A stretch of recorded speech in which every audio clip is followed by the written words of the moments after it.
Thus, let us start the new concept, transportation of water and minerals in plants.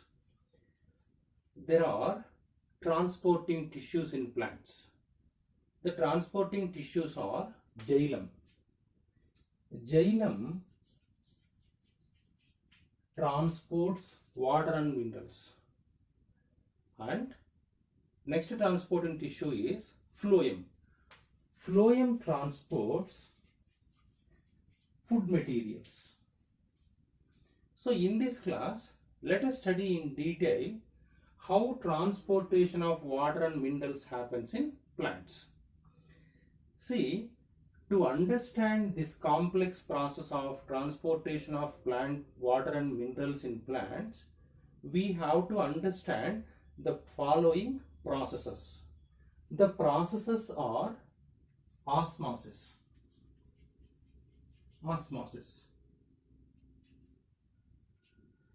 and formation of water column. To form water column, we have to study what is adhesive force and what is cohesive force. Adhesive and cohesive forces. Then root pressure.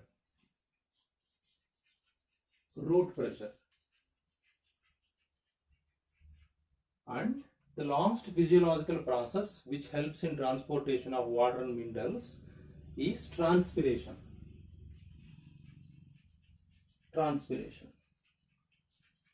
Let us study one by one. First, let us talk about osmosis.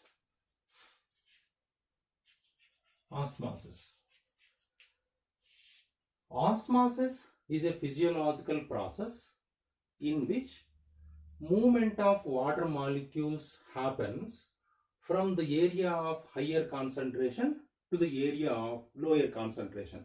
Let us study in detail. See, this is the definition. This is very important. See, this is a cell. Let us understand how osmosis plays a major role in movement of water from soil into the cells of roots. So let us think this is soil,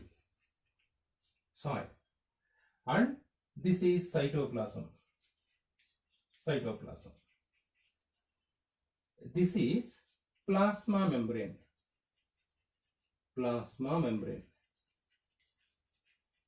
This plasma membrane is semi-permeable in nature. Semi-permeable. What is semi-permeability?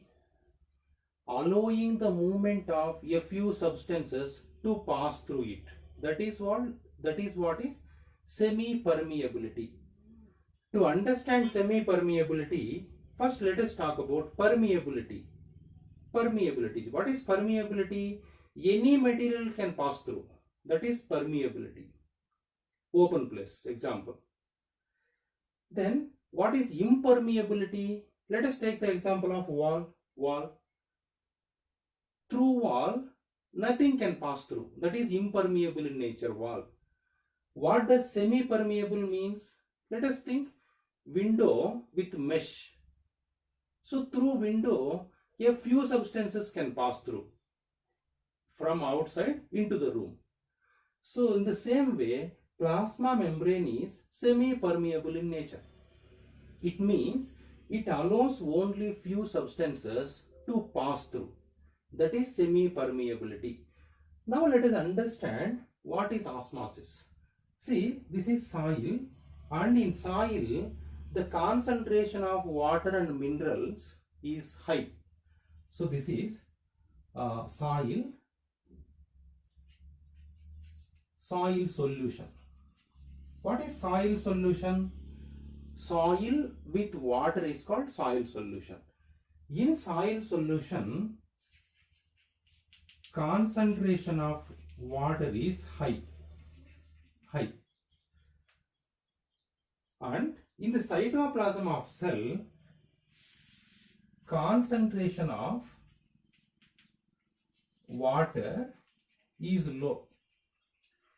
As there is concentration difference between soil solution and cytoplasm, water moves from soil into the cytoplasm of root cells or into the cells of roots. So movement of water molecules from their higher concentration to the area of lower concentration is osmosis across semi-permeable membrane. This is very important. If you don't write across semi-permeable membrane, this definition is incomplete. Across semi-permeable membrane, water molecules move from higher concentration area to lower concentration area is osmosis. So this osmosis is important for movement of water from soil into root cells. Now let us understand what is adhesive force and what is cohesive force. Okay, let us see formation of water column. Formation of water column. Water column is continuous in plants. How is water column formed? Let us study. See, adhesive force. What is adhesive force? Adhesive force is the attractive force between water molecules. As a result, water molecules are united. So, it is an attractive force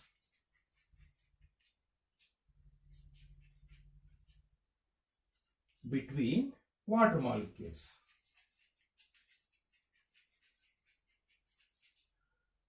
Or we can write among water molecules, there is an attractive force called adhesive force. Because of adhesive force, water molecules are brought together. Now let us understand what is cohesive force. Cohesive force. This is the force of attraction between water molecules and the walls of xylem. Very important point it is. See, it is an attractive force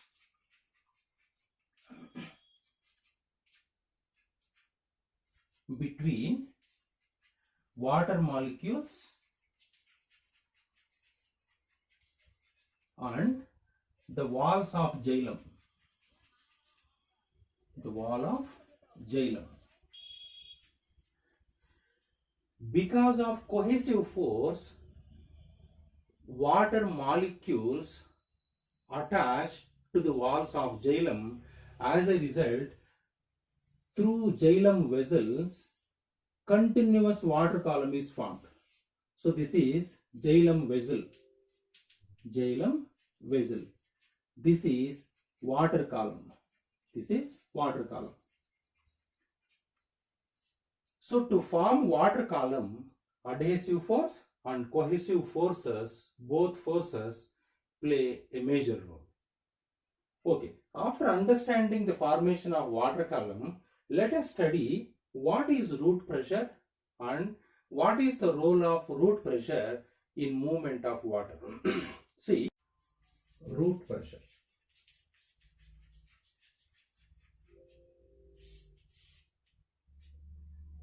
See, to understand this, let us have an activity. Let us understand this activity. See, this is potted plant. Potted plant. Take a potted plant and cut the stem of potted plant 2 or 3 centimeters above the pot. 2 or 3 centimeters above the pot. So this is potted plant. And this is the cut end of stem. To the cut end of stem, arrange a transparent glass tube and fix it. Arrange a transparent glass tube.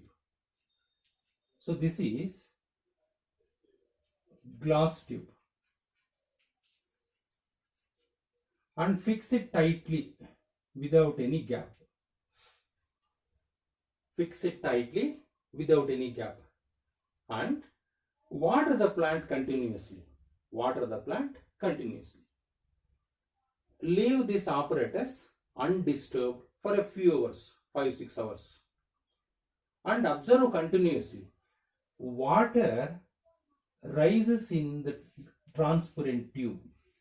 As time passes, water rises in the tube, the transparent tube, and if it is allowed to carry out the function, water overflows. Water overflows. So this is overflowing water. Overflowing water. So water overflows. So what is this? This is when potted plant, roots of potted plants absorb water from the pot. This absorbed water creates pressure inside the root. That pressure is called root pressure. That root pressure creates pushing effect on water. Pushing effect on water. As a result, water level rises step by step and water overflows. So that is what is root pressure. So definition we should understand. Let us define the term. Let's define root pressure. The pressure that is created by water in roots is root pressure. What is the role of root pressure? Root pressure creates pushing effect on water. Pushing effect on water column.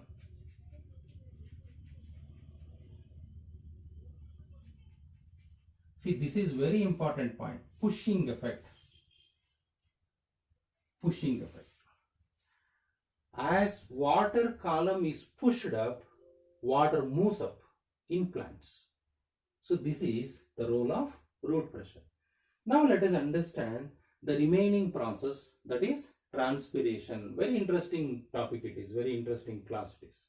Let us understand transpiration.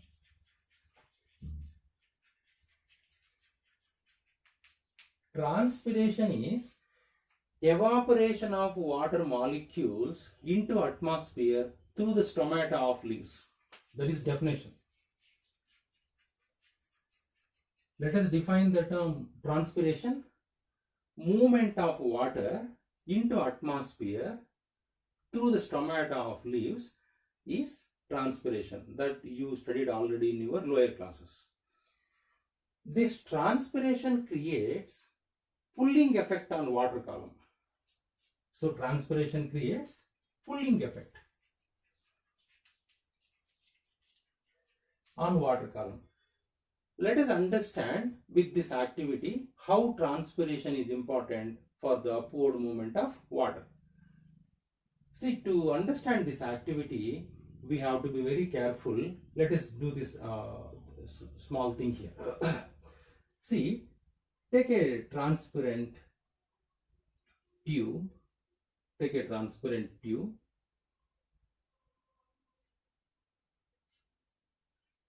Place it in a beaker containing water. Place it in a beaker containing water.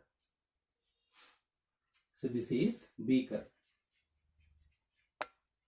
and this is water.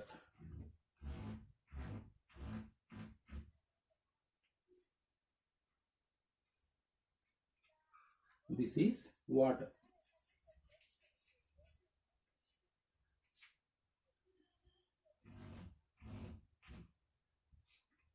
And place a transparent tube in beaker containing water. Fill this transparent tube with water. So this is also water. And fix this tube to a stand. Fix this tube to a stand.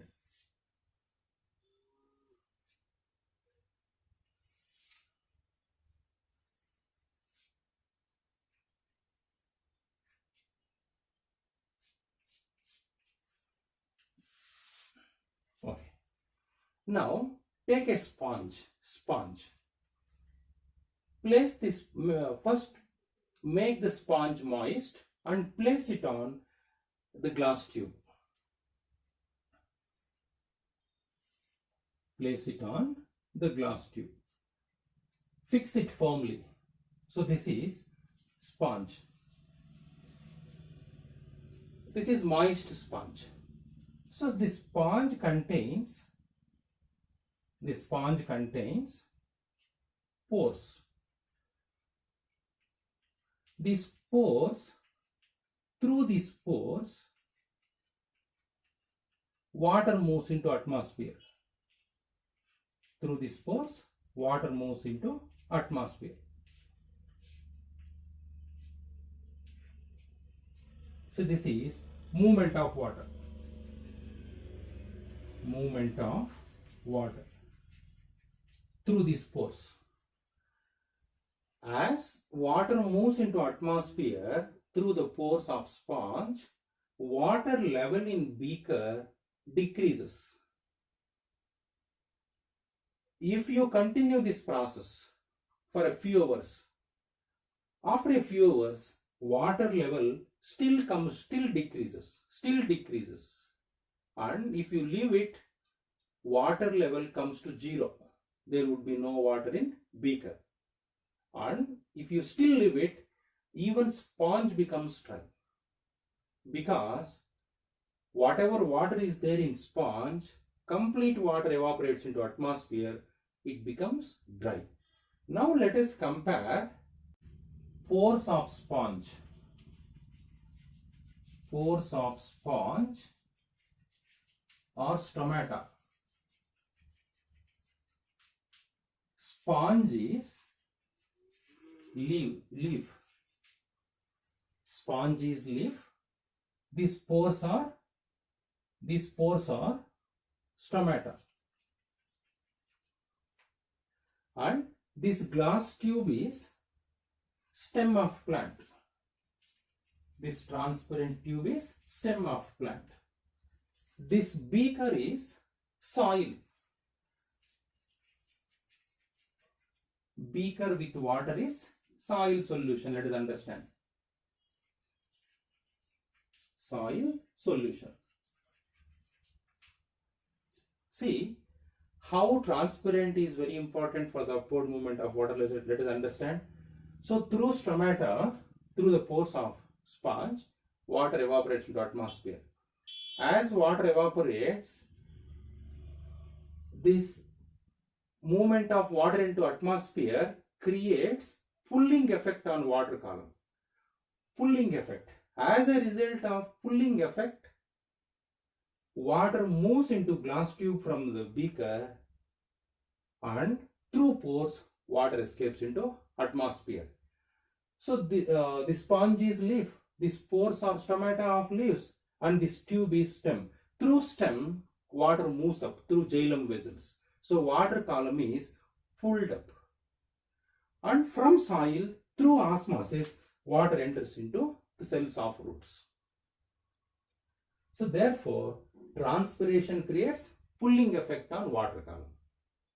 See, through osmosis from soil water enters into roots. Because of root pressure water column is pushed up. Because of transpiration water column is pulled up.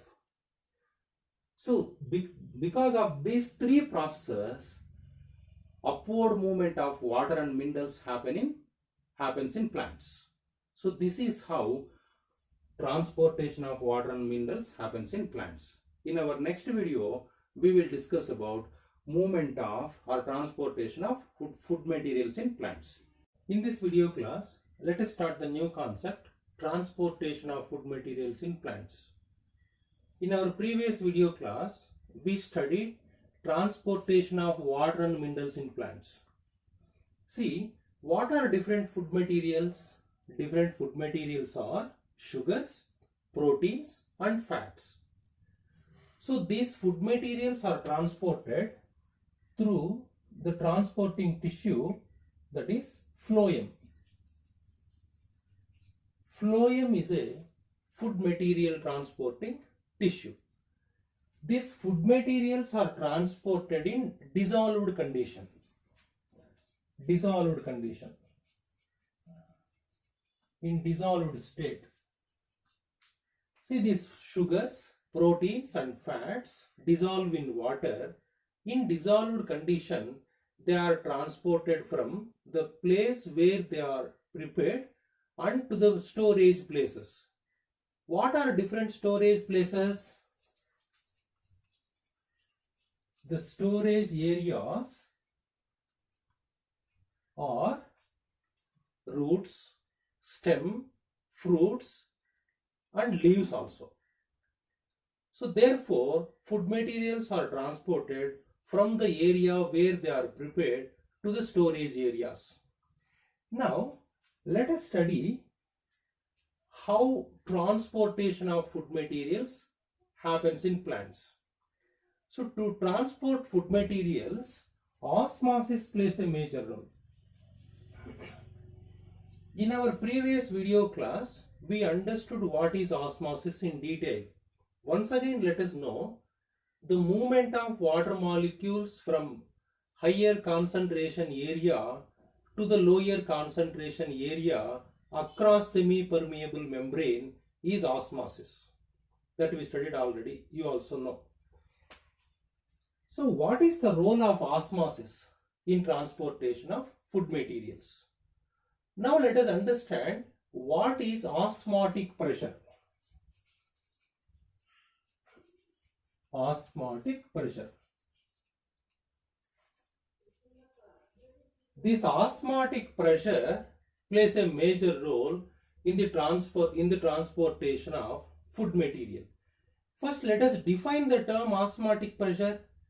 The pressure that is created during the process osmosis is osmotic pressure. Now let us understand how osmotic pressure is important for the transportation of food material. First, let us know how osmotic pressure is created. See, this is the structure of phloem. Structure of phloem. Let us consider this is leaf. This is leaf.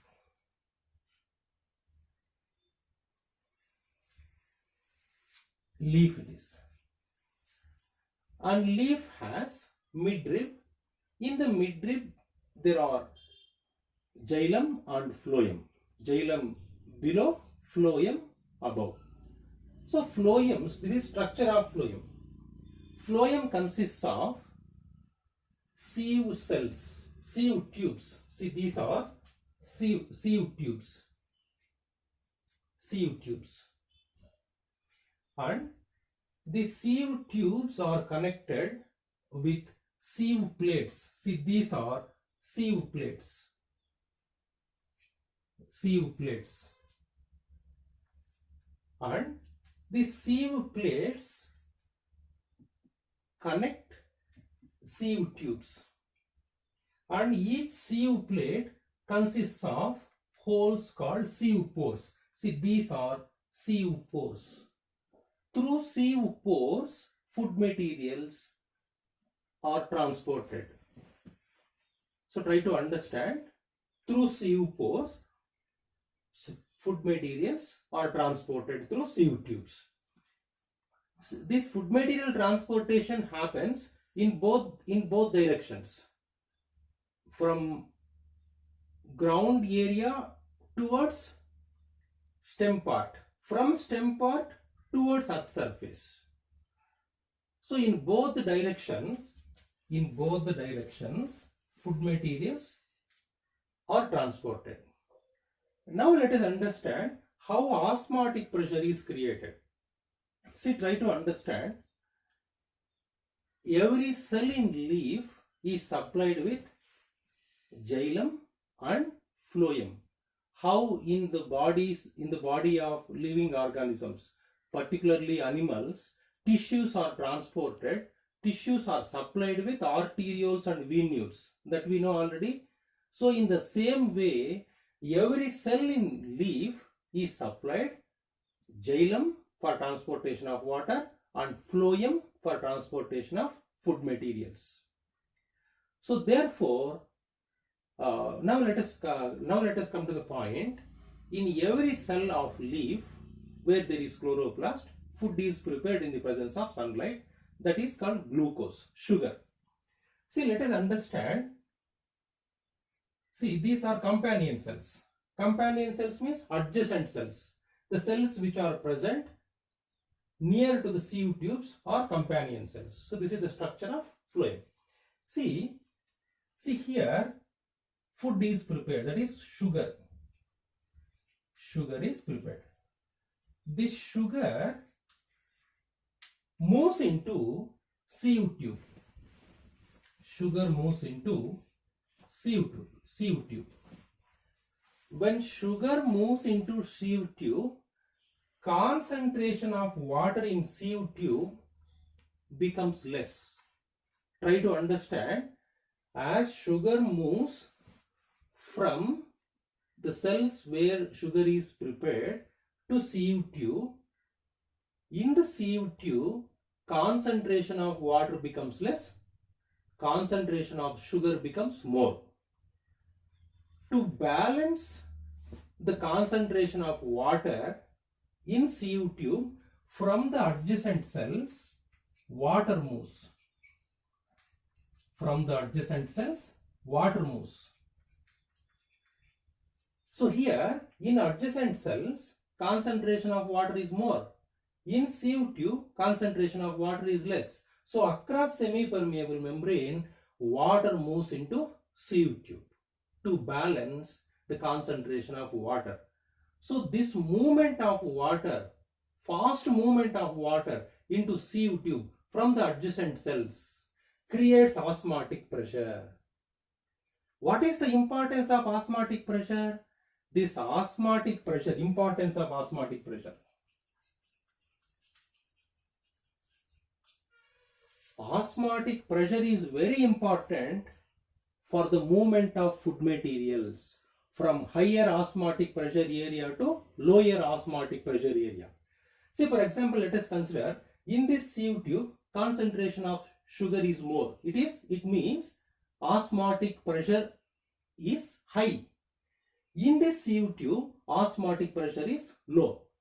As there is difference in osmotic pressure, these food materials move from higher osmotic pressure area to lower osmotic pressure area. How long does osmotic difference continue? The moment seeds germinate till plant dies, there is difference in osmotic pressure. As there is difference in osmotic pressure, movement of food materials happens throughout the life of plants. So therefore, food materials move from higher osmotic pressure area to lower osmotic pressure area.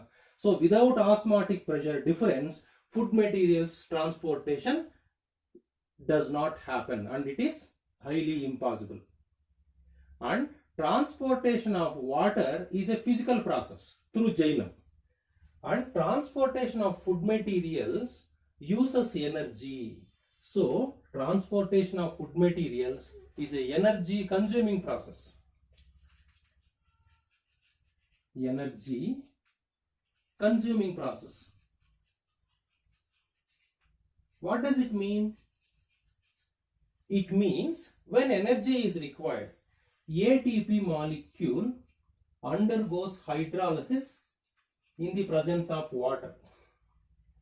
And ATP molecule is broken down into inorganic phosphate and ADP. This inorganic phosphate is energy rich compound. So from inorganic phosphate, energy is used for the movement of sugars from higher osmotic pressure to lower osmotic pressure area. So this is how food materials are transported. Be very careful. What is osmosis and what is osmotic pressure? Osmotic pressure difference is very important for the transportation of food materials. So thank you. With this, we have completed transportation in plants. Keep